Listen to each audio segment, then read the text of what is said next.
It's a scientific fact that the hormones of stress downregulate genes and create disease, long-term effects.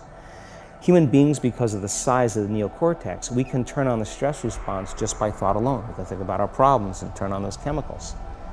That means then our thoughts could make us sick.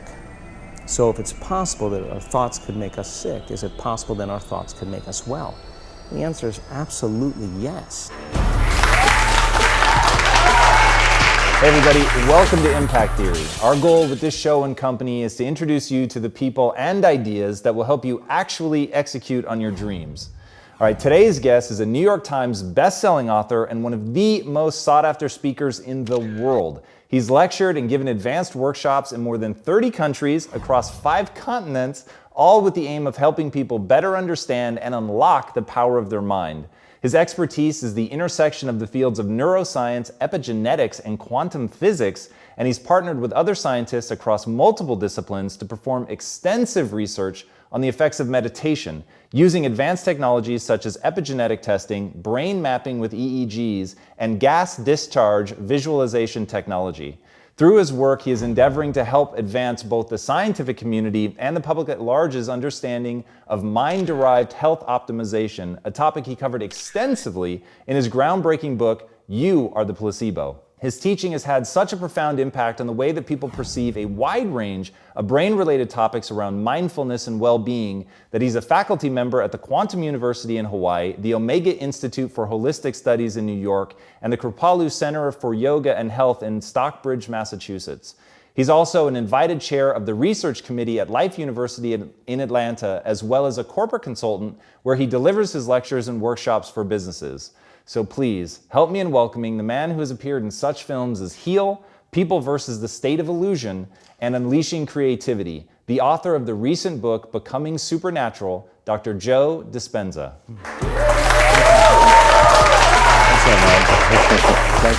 Thanks for being here. So diving into your world and how you perceive the sense of self and the way that you marry science to the way that we form memories, the way that we live in a perpetual state of reliving our past and things like that, it's really, really incredible. And I want to dive into the whole notion of you sort of being a habitual construct. Like what is that? What is the habit of you? Well, a habit is a redundant set of automatic, unconscious thoughts, behaviors, and emotions that's acquired through repetition. A habit is when you've done something so many times that your body now knows how to do it better than your mind. So if you think about it, people wake up in the morning, they begin to think about their problems. Those problems are circuits of memories in the brain. Each one of those memories are connected to people and things at certain times and places. And if the brain is a record of the past, the moment they start their day, they're already thinking in the past. Each one of those memories has an emotion. Emotions are the end product of past experiences. So the moment they recall those memories of their problems, they all of a sudden feel unhappy, they feel sad, they feel pain. Now, how you think and how you feel creates your state of being. So the person's entire state of being when they start their day is in the past. So what does that mean? The familiar past will sooner or later be predictable future. So if you believe that your thoughts have something to do with your destiny, and you can't think greater than how you feel, or feelings have become the means of thinking, by very definition of emotions, you're thinking in the past. And for the most part, you're going to keep creating the same life. So then people grab their cell phone, they check their WhatsApp, they check their text, they check their emails, they check Facebook, they take a picture of their feet, they post it on Facebook, they tweet something, they do Instagram, they check the news, and now they feel really connected to everything that's known in their life. And then they go through a series of routine behaviors. They get out of bed on the same side, they go to the toilet, they get a cup of coffee, they take a shower, they get dressed, they drive to work the same way, they do the same things, they see the same people, they push the same emotional buttons, and that becomes the routine, and it becomes like a program. So now they've lost their free will to a program, and there's no unseen hand doing it to them. So when it comes time to change, the redundancy of that cycle becomes a subconscious program. So now 95% of who we are by the time we're 35 years old is a memorized set of behaviors, emotional reactions, unconscious habits, hardwired attitudes, beliefs, and perceptions that function like a computer program. So then a person can say with their 5% of their conscious mind, I want to be healthy, I want to be happy, I want to be free. But the body's on a whole different program. So then how do you begin to make those changes? Well, you have to get beyond the analytical mind, because what separates the conscious mind from the subconscious mind is the analytical mind. And that's where meditation comes in, because you can teach people through practice how to change their brainwaves, slow them down. And when they do that properly, they do enter the operating system where they can begin to make some really important changes.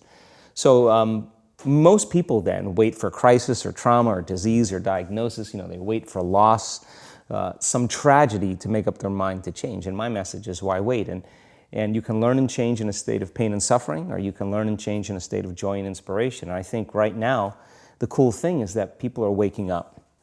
That's really interesting. And where I found the deepest hooks into how powerful this can be for somebody is when you talk about trauma. And you've talked about how people experience a traumatic event, but they then basically rehearse it, and how that then has this knock-on effect. So what is that? Why do people find it so hard to get past trauma? Well, the stronger the emotional reaction you have to some experience in your life, the higher the emotional quotient, the more you pay attention to the cause. And the moment the brain puts all of its attention on the cause, it takes a snapshot, and that's called a memory.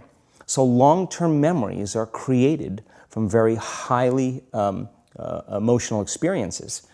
So what happens then is that people think neurologically within the circuitry of that experience, and they feel chemically within the boundaries of those emotions.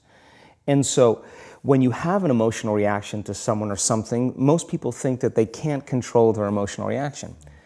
Well, it turns out if you allow that emotional reaction, it's called a refractory period, to last for hours or days, that's called a mood. I say to someone, hey, what's up? You say, I'm in a mood. Well, why are you in a mood? Well, I had this thing happen to me 5 days ago, and I'm having one long emotional reaction. If you keep that same emotional reaction going on for weeks or months, that's called temperament. Why is he so bitter? I don't know, let's ask him. Why is he so bitter? Why are you bitter? Well, I had this thing happen to me 9 months ago. And if you keep that same emotional reaction going on for years on end, that's called a personality trait. And so learning how to shorten your refractory period of emotional reactions is really where the work starts. So then people, when they have an event, what they do is they keep recalling the event, because the emotions of stress hormones, the survival emotions, are saying, pay attention to what happened, because you want to be prepared if it happens again. Turns out most people spend 70% of their life living in survival and living in stress. So they're always anticipating the worst case scenario based on a past experience. And they're literally, out of the infinite potentials in the quantum field, they're selecting the worst possible outcome, and they're beginning to emotionally embrace it with fear. And they're conditioning their body into a state of fear. Do that enough times, body has a panic attack without you. You can't even predict it because it's programmed subconsciously. So then you say to the person, why are you this way? And they'll say, I am this way because of this event that happened to me 15 or 20 years ago. And what that means from a biological standpoint is that they haven't been able to change since that event. So then the emotions from the experience tend to give the body and the brain a rush of energy. So people become addicted to the rush of those emotions, and they use the problems and conditions in their life to reaffirm their limitation, so at least they can feel something. So now when it comes time to change, you say to the person, why are you this way? Well, every time they recall the event, they're producing the same chemistry in their brain and body as if the event is occurring, firing and wiring the same circuits and sending the same emotional signature to the body. Well, what's the relevance behind that? Well, your body is the unconscious mind. It doesn't know the difference between the experience that's creating the emotion and the emotion that you're creating by thought alone. So the body's believing it's living in the same past experience 24 hours a day, 7 days a week, 365 days a year. And so then when those emotions influence certain thoughts, and they do, and then those thoughts create the same emotions, and those same emotions influence the same thoughts, Now the entire person's state of being is in the past. So then the hardest part about change is not making the same choices you did the day before, period. And the moment you decide to make a different choice, get ready, because it's going to feel uncomfortable. It's going to feel unfamiliar. There's going to be some uncertainty. Why does it feel so uncomfortable? Is it because of the neurons that fire together, wire together, so there's like an easiness to that loop, just because literally, and you've talked very eloquently about this, the way that the neurons connect in the brain, how rapidly, I've seen you show footage of how rapidly those connections happen, which is pretty incredible. Is that what makes it so discomforting for people? I think that the bigger thing is that we keep firing and wiring those circuits. They become more hardwired. So you have a thought and then the program runs. But it's the emotion that follows the thought. If you have a fearful thought, you're going to feel anxiety. The moment you feel anxiety, your brain's checking in with your body and saying, yeah, you're pretty anxious. So then you start thinking more corresponding thoughts equal to how you feel. Well, the redundancy of that cycle conditions the body to become the mind. So now, when it comes time to change, a person steps into that river of change and they make a different choice, and all of a sudden, they don't feel the same way. So the body says, well, you've been doing this for 35 years. You're going to just stop suffering and stop feeling guilty and stop feeling shameful, and you're not going to complain or blame or make excuses or feel sorry for yourself. Well, the body's in the unknown. So the body says, I want to return back to familiar territory. So the body starts influencing the mind, and it says, start tomorrow. You're too much like your mother. You'll never change. This isn't going to work for you. This doesn't feel right. And so if you respond to that thought as if it's true, that same thought will lead to the same choice, which will lead to the same behavior, which will create the same experience, which will produce the same emotion. I want to talk about that notion of, give me a little more detail on what you mean by the body becomes the mind, or the unconscious mind. What do you mean by that exactly? Well, those are two different things. Your body is your unconscious mind. In a sense, if you're sitting down and you start thinking about some future worst-case scenario that you're conjuring up in your mind, and you begin to feel the emotion of that event, your body doesn't know the difference between the event that's taking place in your world, outer world, and what you're creating by emotion or thought alone. So most people then, they're constantly reaffirming their emotional states. So when it comes time to give up that emotion, they can say, I really want to do it, but really the body is stronger than the mind because it's been conditioned that way. So the servant now has become the master. And the person, all of a sudden, once they step into that unknown, they'd rather feel guilt and suffering because at least they can predict it. Being in the unknown is a scary place for most people because the unknown is uncertain. People say to me, well, I can't predict my future. I'm in the unknown, and I always say the best way to predict your future is to create it. Not from the known, but from the unknown. What thoughts do you want to fire and wire in your brain? What behaviors do you want to demonstrate in one day? The act of rehearsing them mentally, closing your eyes, and rehearsing the action. Rehearsing the reaction of what you want, or action of what you want. By closing your eyes and mentally rehearsing some action.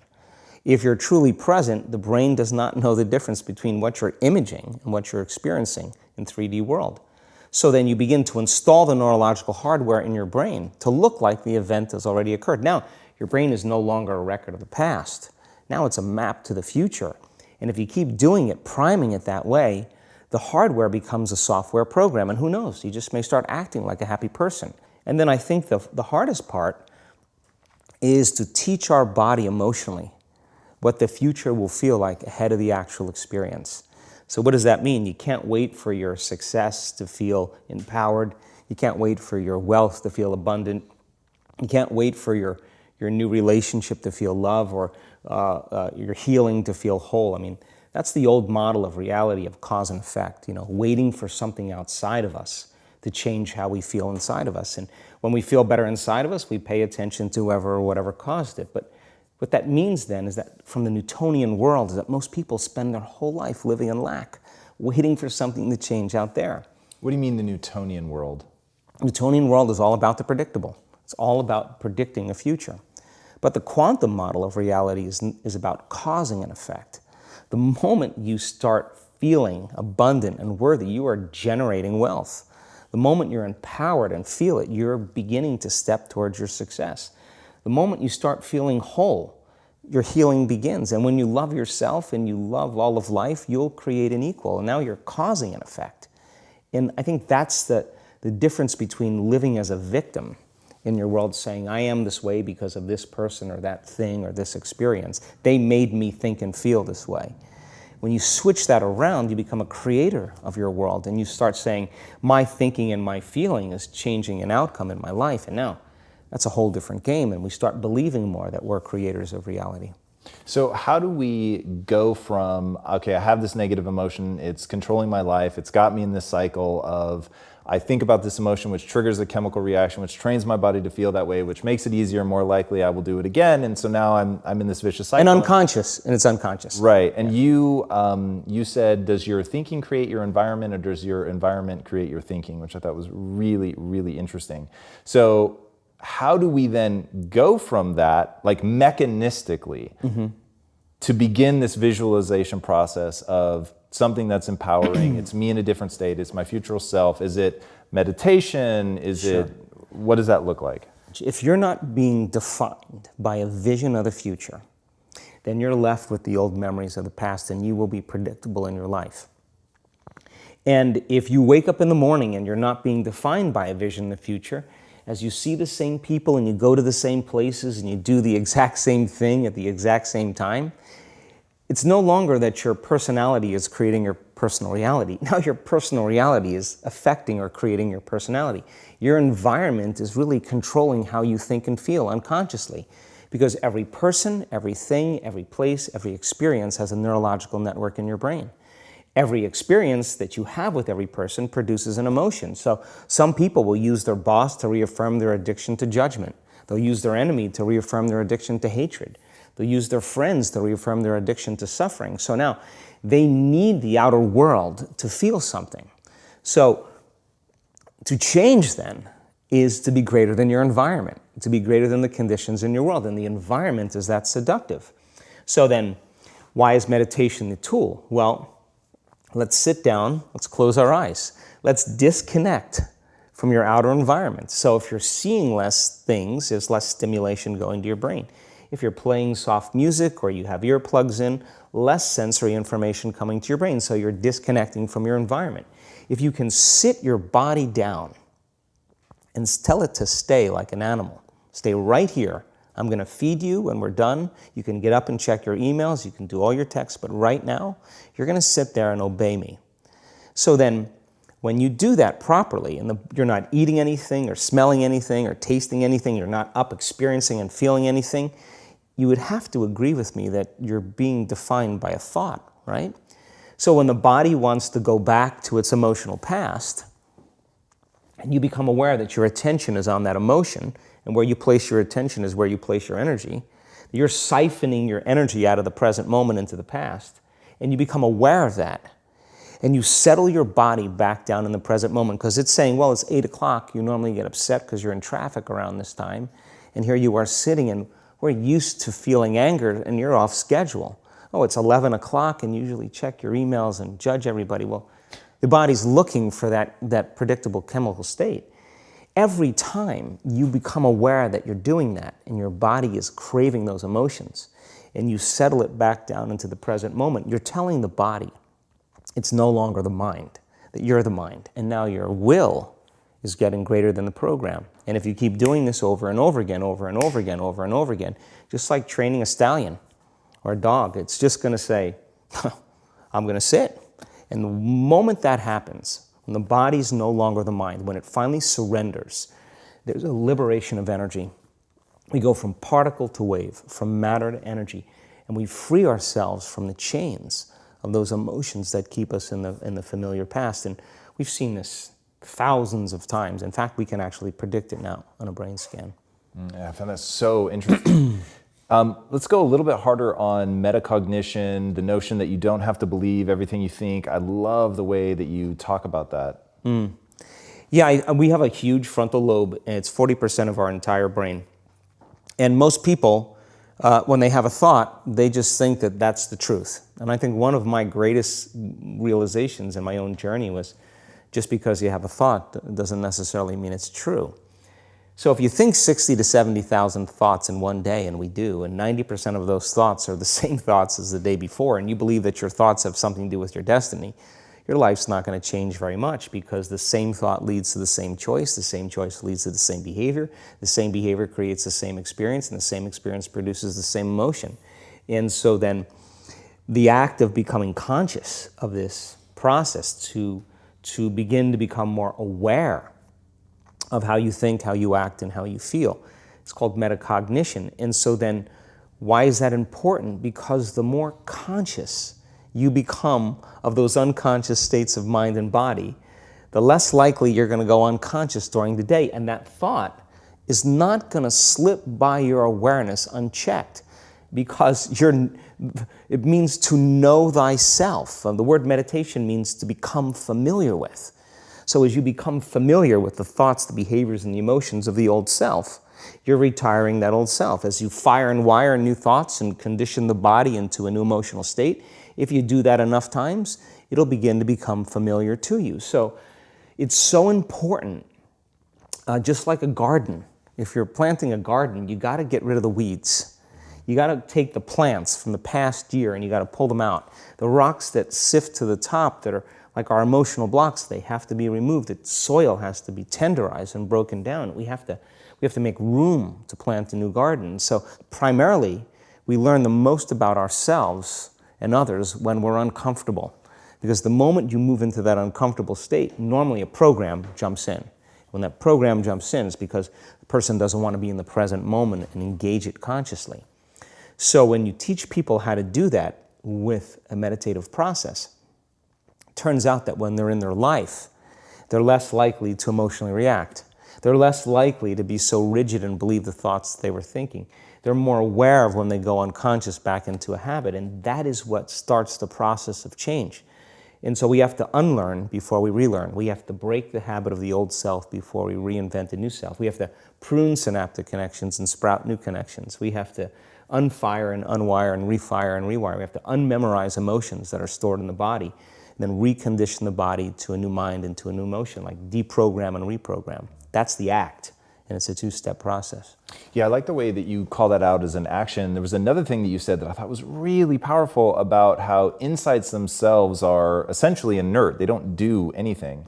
What then do we do with an insight? How do we take a breakthrough moment and make sure that it's not just a breakthrough moment? Like, I guarantee people watching right now are having like 100 aha moments. For sure, that was definitely the case for me as I was researching you. And when you said that, I was like, and that's the danger, that you have the aha and then nothing. Yeah, and it is a danger, because then people will shrink back into mediocrity, and they'll use the insight to excuse them from taking a leap. They'll say, yeah, I have a chemical imbalance in my brain. Yeah, my father was really overbearing. He was a perfectionist. That's why I am the way I am. People, they come up with stuff to excuse themselves. The insight is actually giving them permission to stay limited. And it's an amazing idea, because they'll say to you that they really want to get over their anxiety.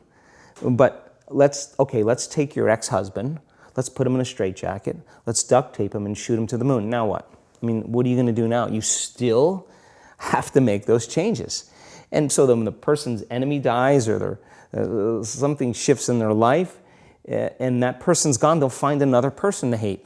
This is just how we function as human beings. We just slide another reason to feel those emotions. So I think when people start to understand this, I think knowledge is power, but knowledge about yourself is self-empowerment. So how much of this is really learning to just bifurcate the world into, there's negative emotions that have negative neurochemistry associated with, and you said that in those states, if you're living in a perpetual state of stress hormones and things like that, illness is like a step away. And then just the other side of that is understanding, but there's this whole other side of positive energy, which happiness, joy, empowerment, whatever that neurochemical cocktail is, but that when you're on that side, your immune system is more likely to function well. Like, is that just sort of bringing it down to like a really base level, is yeah. that sort of one of the big choices? Well, let's talk about it in terms of survival or creation. As I said, 70% of the time, people live in stress, and living in stress is living in survival. Now, all organisms in nature can tolerate short-term stress. You know, a deer gets chased by a pack of coyotes. When it outruns the coyotes, it goes back to grazing and the event is over. And the definition of stress is when your brain and body are knocked out of balance, out of homeostasis. The stress response is what the body innately does to return itself back to order. So you're driving down the road, someone cuts you off, you jam on the brakes, you may give them the finger, and then you settle back down and the event is over and boom, now everything's back to normal. But what if it's not a predator that's waiting for you outside the cave, but what if it's your coworker sitting right next to you? And all day long, you're turning on those chemicals because they're pushing all your emotional buttons. When you turn on the stress response and you can't turn it off, now you're headed for disease because no organism in nature can live in emergency mode for that extended period of time. It's a scientific fact that the hormones of stress downregulate genes and create disease, long-term effects. Human beings, because of the size of the neocortex, we can turn on the stress response just by thought alone. We can think about our problems and turn on those chemicals. That means then our thoughts could make us sick. So if it's possible that our thoughts could make us sick, is it possible then our thoughts could make us well? And the answer is absolutely yes. So then, what are the emotions that are connected to survival? Let's name them. Anger, aggression, hostility, hatred, competition, fear, anxiety, worry, pain, suffering, guilt, shame, unworthiness, envy, jealousy. Those are all created by the hormones of stress. And psychology calls them normal human states of consciousness. I call those altered states of consciousness. So then we tend to remember those traumatic events more because in survival, you better be ready if it happens again. And when the survival gene is switched on, you could have 10 really great things that happen to you in your day. And you just have one bad thing that happens and you cannot take your attention off that unhappy thing because the survival gene is switched on. It's really interesting. How does epigenetics come into play in all this? Like, what's actually happening? You've talked pretty profoundly about proteins and like really at a deep level how we're signaling to our genetics to create these kinds of changes. What does that actually look like? Well, epigenetics, epi means above the gene. And many years ago, after the DNA helix was discovered by Watson and Crick, they said the blueprints of life, all diseases are created from genes. It turns out less than 5%, more like 1% of people on the planet are born with a genetic condition like type 1 diabetes or Tay-Sachs disease or sickle cell anemia. The other 95 to 99% are created by lifestyle and by choices. You can take two identical twins, exact same genome. One dies at 51, the other one dies at 85. Same gene, different environment. So all of a sudden they said, we lied.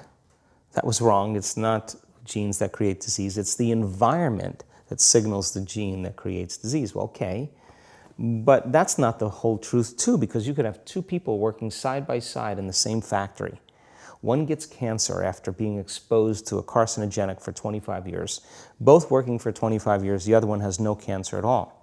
So there must be some internal order that would cause one person to not get it while another one does.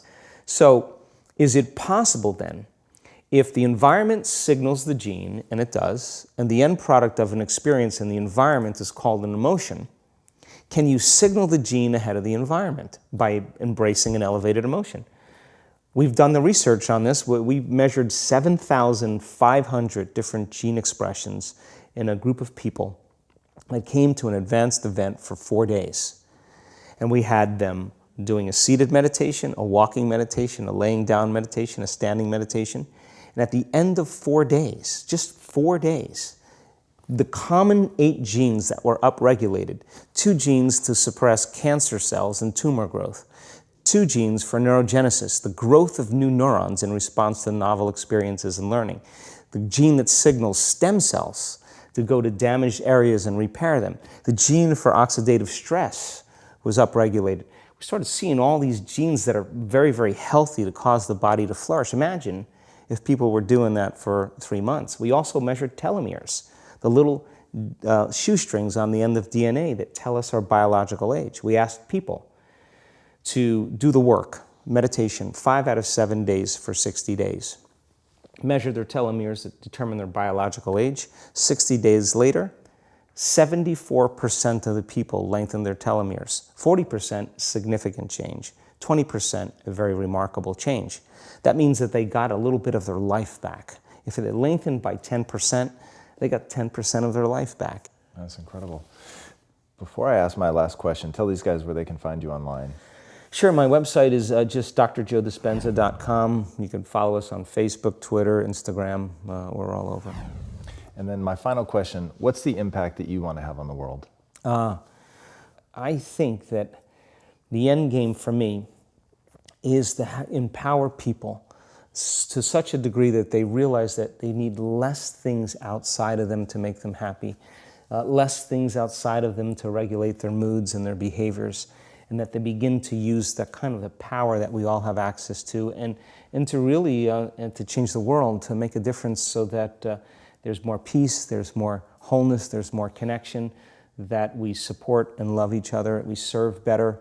And I think that we have to start, for the most part, if everybody's working on themselves and